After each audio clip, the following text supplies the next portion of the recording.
18 anos, eu luto junto com as pessoas vivendo e convivendo com HIV/AIDS. É uma bandeira que eu levanto e a gente faz um trabalho desde 2013 com as profissionais do sexo da Dutra, com as pessoas trans, e tem sido de um aprendizado único essa questão da violação de saúde que a gente tem que falar, tem que expor e tem que cobrar das autoridades que realmente parem de negligenciar os nossos corpos, de violentar os nossos corpos, porque nós precisamos desse cuidado, desse acolhimento. E dentro dessa testagem, dos trabalhos que nós fizemos, foi interessante, Marcelo, ouvir das pessoas com 30 anos, eu nunca fiz nenhum hemograma. Mas por quê? Porque eu tenho vergonha, porque quando eu vou até lá, se eu não tenho o meu nome alterado na documentação, me chamam e eu não quero levantar, eu não quero que as pessoas olhem para mim, que as pessoas me julguem. A mesma coisa acontece com o corpo lésbico. Né, de levantar e da médica dizer, como já disse para mim, é claro que eu não deixei ela falar sozinha, a gente brigou. Tem certeza que você está no consultório certo ou que você quer realmente fazer um exame ginecológico? Você não tem atividade sexual. Mas não foi para a cama comigo. Então, assim, na realidade, como é que eles podem dizer? Como é que eles podem ter arrogância de dizer como é o nosso sexo? Ou de dizer que ele não existe? É de uma prepotência, é de uma arbitrariedade, é de um insulto. E aí a vontade era mesmo de falar, querida, vamos lá que a gente te mostra. Mas aí, assim, como isso não pode, né? Não pode. Desacatar não pode, funcionário público 2 anos, não pode. Nós voltamos a brigar nas questões de sair dali, ir até a Secretaria de Saúde, como vai funcionar, nós precisamos dessa prevenção para que hoje a subsecretária de Saúde, no encontro de ontem, não, Angélica, vem para cá, porque nós vamos articular, nem que nós tenhamos que deixar uma ginecologista só para atender a população LGBT. Nós temos que mostrar as nossas demandas, senão elas não vão existir. Então, principalmente na questão ginecológica, na questão ultrassonografia, onde muitas vezes há um aproveitamento do momento, então a gente tem que entender as nossas demandas e cobrar por elas. Se a gente ainda em 2019 fala sobre o processo do lésbicas não tem perigo com relação ao HIV, mas a gente tem todas as outras ISTs.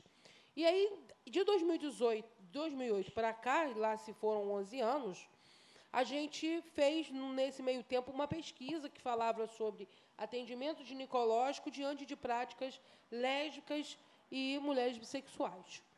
Essa fala, né, recorrente, tanto de médicas ginecologistas quanto de médicos ginecologistas, dizendo que você não precisa fazer preventivo, você não tem vida sexual ativa. Eu ouvi isso na entrevista. E eu pensava, eu acho que essa fala tem a ver porque, né, esse médico é um pouco mais idoso. E aí eu fui e entrevistei ginecologistas jovens, e a fala era a mesma. E eu fiquei muito incomodada com aquilo. Como assim não tem vida sexual? As mulheres transam. Né? A gente entrevistavam... olha, as mulheres trocam fluidos. Xana com xana. Como é que é isso? E as mulheres transam quando estão menstruadas. Então, você tem troca de fluido sanguíneo. E se você tem troca de fluido sanguíneo, você tem uma porta aberta de 100% para pegar qualquer IST. Nós temos lésbicas que convivem com HIV, só que não há estudo. O Ministério da Saúde não foi a fundo quanto a isso. Não quis, eu posso dizer que não quis, porque eu fui lá bater na porta. Eu estava com a pesquisa na mão, fresquinha. E aí o Ministério diz, não, isso não importa, isso aí... Não, as pesquisas não se desenvolveram. Tudo bem, então o que a gente tem aí para prevenção, né?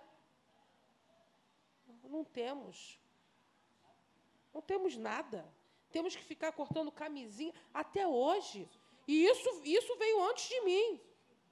Porque antes de mim, lá no GAI com Rosângela Castro, já existia um projeto chamado Espelho de Mim, que falava sobre a questão de IST entre mulheres. E aí venho eu, em 11 anos se passa, a gente continua querendo cortar camisinha masculina ou camisinha feminina.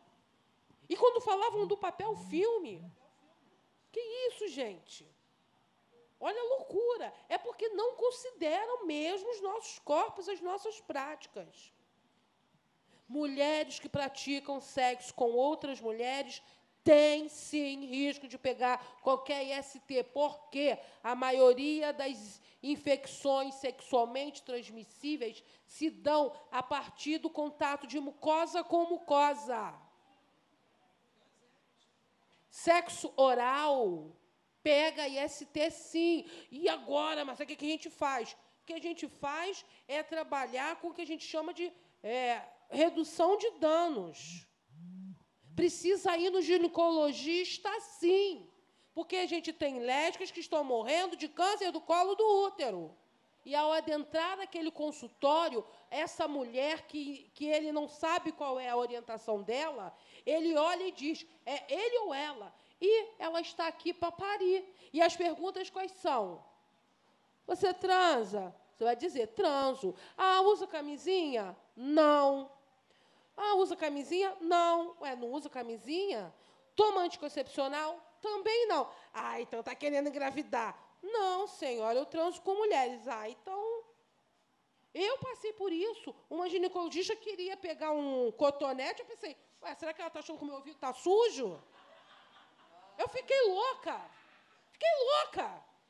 E eu falei, senhora, não é para colher. Mas vai colher o quê? Não, eu vou me embora, eu não vou colher nada. Cotonete? Vai voltar para a cadeia, a senhora está louca.